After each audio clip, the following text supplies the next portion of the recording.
Voici votre survol rapide sur la responsabilité légale des secouristes en milieu de travail. Ce guide de la CNST, la Commission de la Santé et de la Sécurité au Travail, démystifie vraiment vos obligations et protections en cas d'urgence, pour que vous sachiez exactement à quoi vous en tenir avant de passer à l'action. Premièrement, saviez-vous qu'en vertu de la charte, on a l'obligation légale d'aider une personne en danger? Eh oui, l'inaction peut littéralement entraîner des poursuites. Et la seule vraie exception pour ne pas intervenir, c'est si votre propre sécurité est directement menacée. Deuxièmement, parlons un peu de la notion de faute. Ne vous inquiétez pas, votre responsabilité est engagée seulement si vous dérogez clairement au protocole sans motif valable. La loi est super compréhensive. Vous savez, le stress de l'urgence ou le manque d'expérience sont pris en compte pour justifier une erreur de bonne foi, comme, disons, s'en mêler dans la séquence de RCR. Finalement, rappelez-vous que vous agissez carrément comme représentant de l'employeur. Ça veut dire qu'en cas de lésion, vous avez une immunité totale contre les poursuites civiles du travailleur blessé, à moins bien sûr d'une négligence criminelle. Il suffit simplement de tout documenter dans le registre de premiers secours. En résumé, la loi exige votre intervention, mais vous protège solidement quand vous agissez de bonne foi. Alors restez là, parce qu'on plonge dans tous les détails dans notre épisode complet qui commence à l'instant. La scène est... c'est presque un cliché, non? Oui, tout à fait.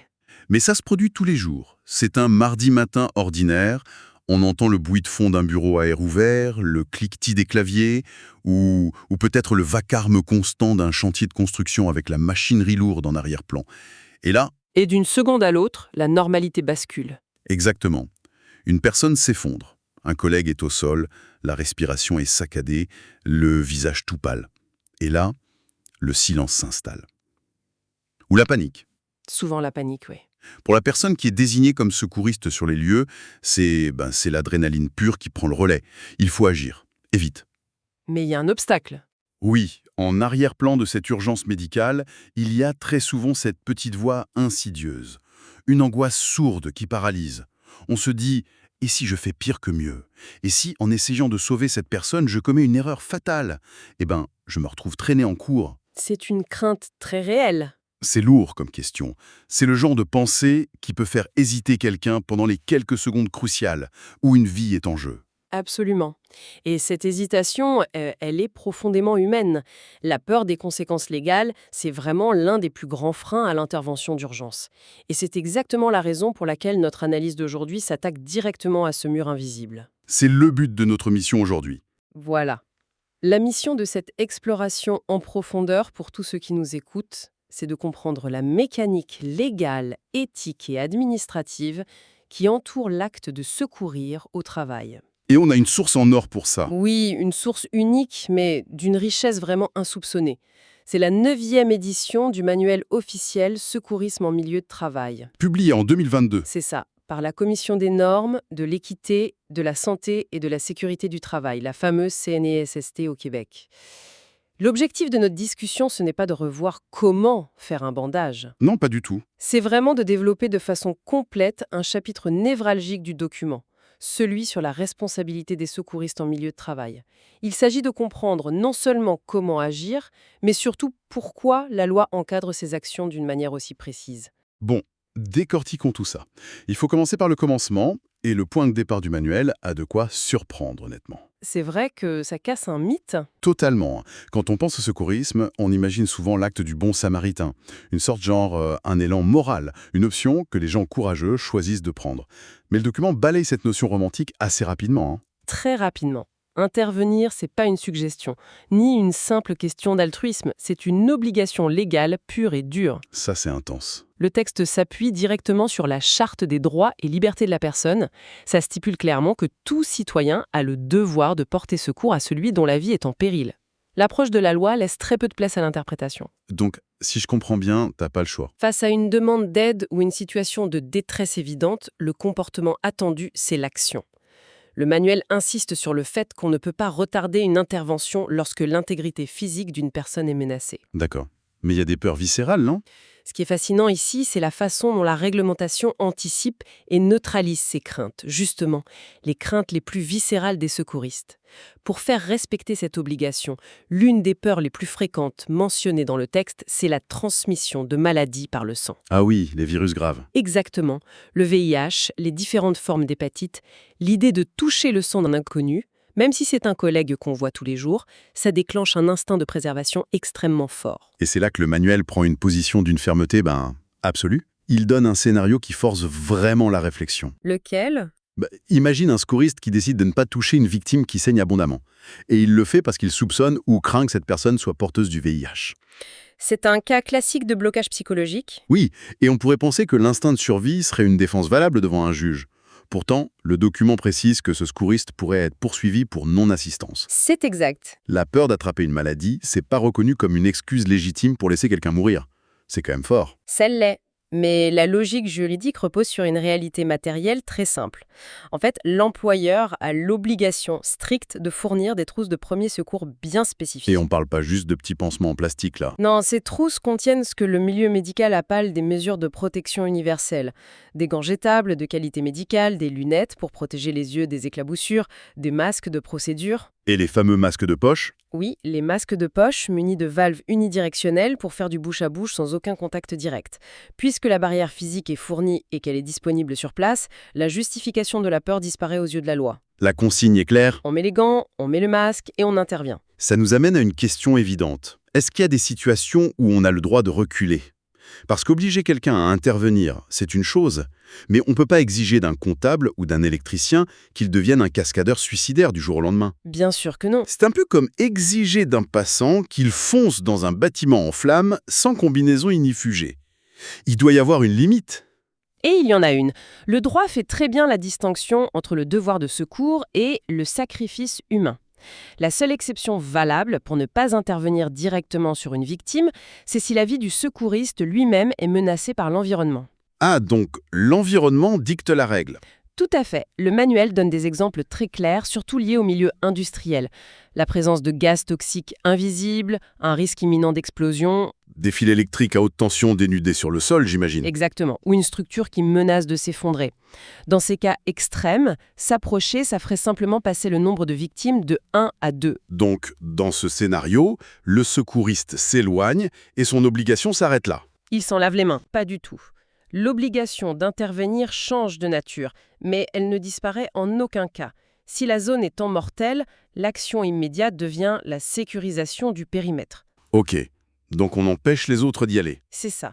Il faut empêcher d'autres collègues d'approcher par réflexe pour aider, parce que ça arrive souvent.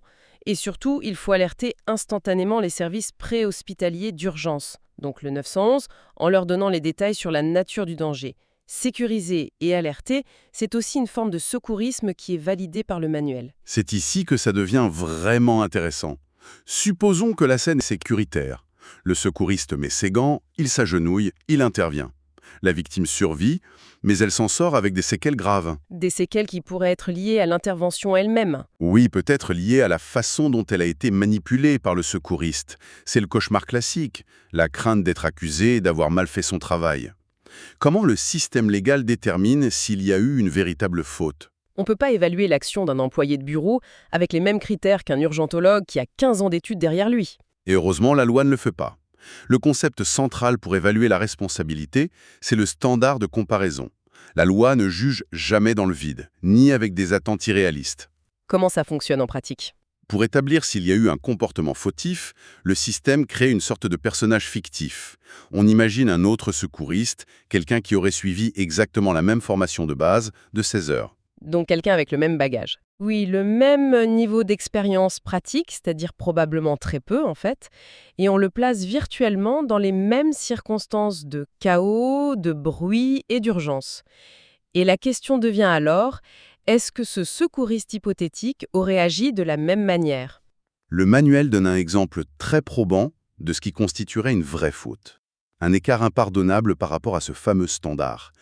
Ça concerne la gestion d'un traumatisme à la colonne vertébrale. Oui, c'est l'exemple parfait. Imaginons une personne qui tombe d'une échelle. Le protocole de base, martelé pendant la formation de 16 heures, il est limpide. on ne bouge pas une personne qui risque d'avoir la nuque ou le dos brisé. À moins qu'il n'y ait un danger immédiat. Voilà, comme un début d'incendie juste à côté de la victime. Si le secouriste décide de déplacer cette victime simplement pour la mettre plus à l'aise sur un canapé, par exemple, et qu'il aggrave la blessure à la moelle épinière, là on a une faute. Une faute grave. Parce qu'il a délibérément dérogé à un protocole critique sans aucune justification liée à la sécurité. C'est un cas de figure où l'action va directement à l'encontre de l'enseignement. Mais la beauté de la loi, telle qu'elle est expliquée dans le document, c'est sa compréhension de la psychologie humaine. Si on relie cela et la vue d'ensemble, le système reconnaît ce qu'on appelle la clémence de l'urgence. La clémence de l'urgence, j'aime ce terme. Le manuel décrit de manière très clinique ce qui se passe dans le cerveau d'une personne normale confrontée à la mort imminente d'un collègue. Il est un véritable choc physiologique. L'intervenant subit souvent l'effet tunnel, où sa vision périphérique disparaît. L'exclusion auditive aussi. Exactement. Une distorsion de la perception du temps. Et parfois même un désordre soudain de la mémoire, où des procédures pourtant bien apprises s'effacent momentanément. Cette notion de clémence, c'est peut-être le concept le plus rassurant de toute cette lecture pour les secouristes.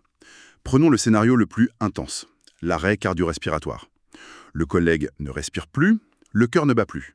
Le secouriste doit entamer la RCR. Dans la panique totale, Les mains tremblent.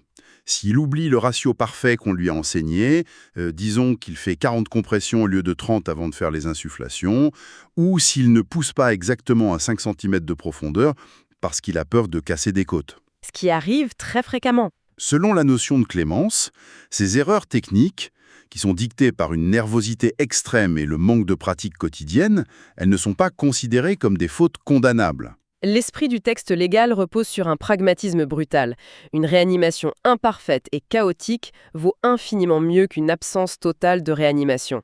Si la peur de ne pas être parfait figeait les secouristes, les taux de survie s'effondreraient dramatiquement. C'est logique. L'urgence absolue excuse l'imperfection technique. Le seul comportement inacceptable, c'est la paralysie justifiée par le perfectionnisme. Et là, on en arrive à une distinction légale qui est très peu connue du grand public, mais qui change absolument tout pour la tranquillité d'esprit de la personne qui intervient. Même en sachant que l'erreur de bonne foi est excusée, la question demeure. La question des poursuites. Est-ce qu'un employé blessé ou sa famille peut engager des poursuites civiles contre le collègue qui a prodigué les premiers soins de manière un peu maladroite? L'analyse du manuel nous amène ici à un bouclier juridique extrêmement puissant qui est propre au système québécois. Le document s'appuie sur l'article 442 de la loi sur les accidents du travail et les maladies professionnelles, la LATMP. Et que dit cet article exactement? Il opère une transformation juridique fascinante au moment même où l'urgence éclate. Le secouriste, qui a été désigné et formé aux frais de l'entreprise, cesse d'être un simple employé aux yeux de la loi. Il devient quoi alors? Pendant toute la durée de son intervention, il est légalement considéré comme le représentant de l'employeur. Waouh! L'implication de ce changement de statut est immense. Le régime d'indemnisation des accidents du travail au Québec repose sur un compromis historique. C'est le no-faute, ou l'indemnisation sans égard à la faute. C'est le cœur du système. En gros, un travailleur blessé reçoit des indemnités de la commission, mais en échange, il perd le droit de poursuivre son employeur au civil pour négligence. C'est exactement ça. La boucle logique est donc bouclée.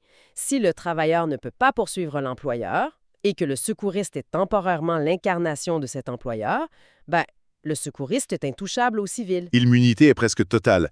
La seule façon de percer ce bouclier, selon les exceptions énumérées dans le texte, ça relève du code criminel. Plus précisément de l'article 441 sur la négligence criminelle. Mais la barre pour prouver une négligence criminelle, elle est incroyablement haute, non? Très haute. On ne parle plus d'une maladresse sous le coup de la panique ou d'un simple oubli de protocole. Il faudrait prouver une insouciance déréglée. Genre un comportement délibéré montrant un mépris total pour la vie de la victime. Voilà, c'est un scénario de l'extrême qui n'a rien à voir avec les interventions de routine qu'on observe en milieu de travail. L'idée centrale à retenir de ce chapitre sur la responsabilité, pour rassurer l'auditoire, c'est qu'un secouriste de bonne foi est protégé de toutes parts. Tant que l'intervention est motivée par le désir exclusif d'aider, qu'elle respecte les grandes lignes des limites de la formation et qu'elle n'est pas entachée d'insouciance grave, le risque légal pour l'individu est virtuellement nul. C'est un système qui est vraiment conçu pour encourager l'action. Mais cette mécanique bien huilée ne repose pas uniquement sur les épaules de l'employé courageux. Le manuel consacre une part importante aux obligations administratives et matérielles de l'employeur. Le secouriste est le bras armé, mais c'est l'employeur qui doit fournir l'armure. La logistique de l'urgence est strictement réglementée. L'entreprise, ou le maître d'œuvre s'il s'agit d'un grand chantier, a l'obligation légale de maintenir un nombre précis de secouristes qualifiés en tout temps. Ça varie selon le nombre de travailleurs et la dangerosité du milieu. Et il y a aussi la question de l'équipement. Évidemment, les fameuses trousses de premier secours doivent répondre à des normes nationales de conformité très strictes, la norme CANSA Z12-2017. Ça garantit la qualité et la quantité du matériel. Mais au-delà des pansements et des compresses, il y a un élément purement administratif que le secouriste doit gérer. Et souvent, c'est au moment où l'adrénaline commence à peine à redescendre. Je parle du registre d'accidents, d'incidents et de premiers secours. Le fameux registre ? Oui, le registre. Ça sonne comme une corvée bureaucratique ennuyeuse, surtout après avoir possiblement sauvé une vie. On a tendance à l'oublier dans le chaos qui suit l'arrivée de l'ambulance. Et pourtant, le manuel souligne que c'est une pièce maîtresse pour la protection légale de toutes les personnes impliquées. C'est que le devoir de mémoire documentaire est fondamental. Imaginez, des mois, voire des années plus tard, si une blessure mineure s'infecte et entraîne des complications menant à une réclamation complexe auprès de la CNST. Les souvenirs humains seront flous à ce moment-là. Les mémoires vacillent, les versions divergent. Le registre agit comme la seule preuve factuelle et inaltérable de ce qui s'est passé. Le document exige que le secouriste y consigne des détails très spécifiques. Comme quoi, par exemple ? Les noms complets, la date, l'heure exacte de l'incident, une description détaillée de la blessure ou du malaise tel qu'observé sur le moment, et la nature précise des secours qui ont été prodigués. C'est ce petit bout de papier qui officialise l'intervention au fond. Exactement. Parlant de la nature des secours prodigués, on aborde l'un des points les plus stricts du manuel. La tentation est souvent grande, face à un collègue qui a un terrible mal de tête ou une douleur musculaire, de lui offrir un comprimé antidouleur. Le fameux Tylenol ou Advil tiré de sa propre poche. C'est ça, ou d'une petite pharmacie de bureau. Pourtant, en ce qui concerne le contenu des trousses officielles, le document trace une ligne rouge écarlate sur la question des médicaments. La règle d'or est sans aucune ambiguïté. L'employeur a l'interdiction formelle de placer le moindre médicament, même en vente libre, dans une trousse de premiers soins de base. Pas même une aspirine. Rien. Le rôle du secouriste, c'est de stabiliser et de maintenir en vie, en utilisant des techniques mécaniques et physiques. Poser un diagnostic, évaluer des contre-indications médicales ou administrer une substance chimique, ça relève de l'acte médical ou pharmaceutique. Et la formation de 16 heures ne donne pas ces compétences-là ? Pas du tout. La loi protège le secouriste en lui interdisant littéralement de jouer au docteur. Cette ligne rouge comporte néanmoins des exceptions fascinantes, des brèches légales créées spécifiquement pour des situations où attendre l'ambulance signifie une mort certaine. Le manuel détaille ces scénarios où le médicament devient soudainement un outil de premier répondant. Ce sont des exceptions vitales. Le cas le plus courant abordé dans la formation de base, c'est l'anaphylaxie, les allergies graves. Oui, l'administration d'épinéphrine via un auto-injecteur, c'est la grande exception universelle. Face à un choc anaphylactique, les voies respiratoires enflent et se ferment en quelques minutes. La mort est rapide. Très rapide. C'est pourquoi l'enseignement de la reconnaissance des symptômes et de l'utilisation de l'auto-injecteur, ça fait partie intégrante du tronc commun de la formation. Le secouriste a le mandat légal d'administrer l'épinéphrine, souvent celle qui est prescrite à la victime elle-même, si les critères d'urgence sont réunis. Le document va plus loin en abordant des risques liés à des contextes sociétaux ou industriels particuliers. Par exemple, face à la crise de santé publique actuelle, le manuel mentionne explicitement l'analoxone, l'antidote vaporisé dans le nez pour contrer les surdoses d'opioïdes. C'est un ajout récent et crucial. Mais la nuance critique ici, c'est que l'analoxone ne fait pas partie de la trousse obligatoire standard. C'est au cas par cas. Exactement. Toutefois, si l'évaluation des risques du milieu de travail justifie sa présence et que la trousse en contient, le secouriste formé est autorisé par la loi à l'utiliser. Et pour les milieux industriels très spécifiques ? Il en va de même pour ces environnements hautement spécialisés. Par exemple, dans une usine manipulant des produits chimiques lourds, on pourrait retrouver des antidotes au cyanure. Mais j'imagine qu'on ne met pas ça entre les mains de n'importe qui. Sûrement pas. Le manuel pose des conditions très strictes. Ces ajouts exigent une recommandation médicale officielle justifiant le risque. Et surtout, ils requièrent obligatoirement une formation complémentaire pointue pour les secouristes désignés. Le cadre reste très rigide pour éviter toute improvisation fatale. Alors, que signifie tout cela au bout du compte?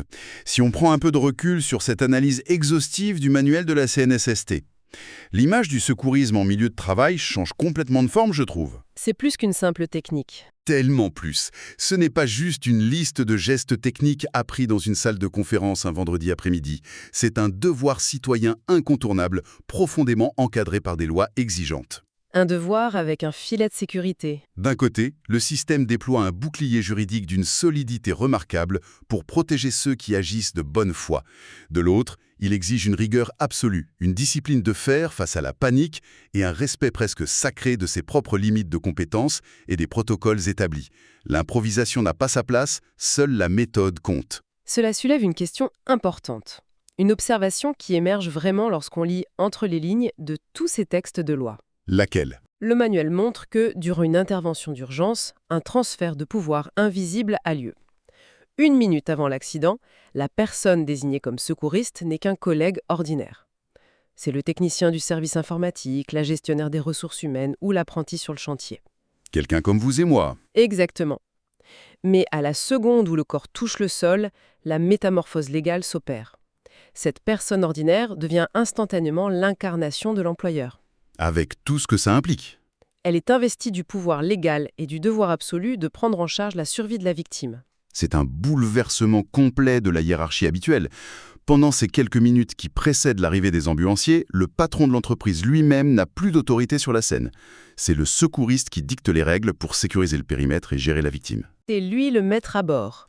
Cette dynamique de confiance, c'est vertigineux quand on y pense. Savoir que la personne avec qui on partage peut-être une pause café ou des réunions banales possède non seulement la formation, mais le mandat légal de l'État et de l'entreprise pour prendre des décisions de vie ou de mort nous concernant en cas de crise. Ça change la perspective des relations au travail. Totalement. Ça ajoute une dimension d'interdépendance incroyable à la routine du travail. La vie de l'un repose littéralement dans les mains gantées de l'autre. Une belle image pour conclure. C'est une réflexion fascinante à garder en tête lors d'une prochaine journée de bureau, ou en croisant simplement la personne responsable de la trousse de premiers soins de son département. Pour notre auditoire, l'héroïsme au quotidien est beaucoup plus structuré et présent qu'on ne l'imagine. Et beaucoup plus protégé par la loi. Merci de nous avoir accompagnés pour cette plongée détaillée dans les rouages et les responsabilités du secourisme. À très bientôt pour une nouvelle exploration en profondeur de ce qui façonne notre quotidien. Les informations présentées dans cet épisode sont offertes à titre informatif et pédagogique seulement. Ce balado ne remplace pas une formation officielle en secourisme en milieu de travail, reconnue par les autorités compétentes. Pour obtenir une certification valide, il est essentiel de suivre un cours accrédité auprès d'un organisme reconnu.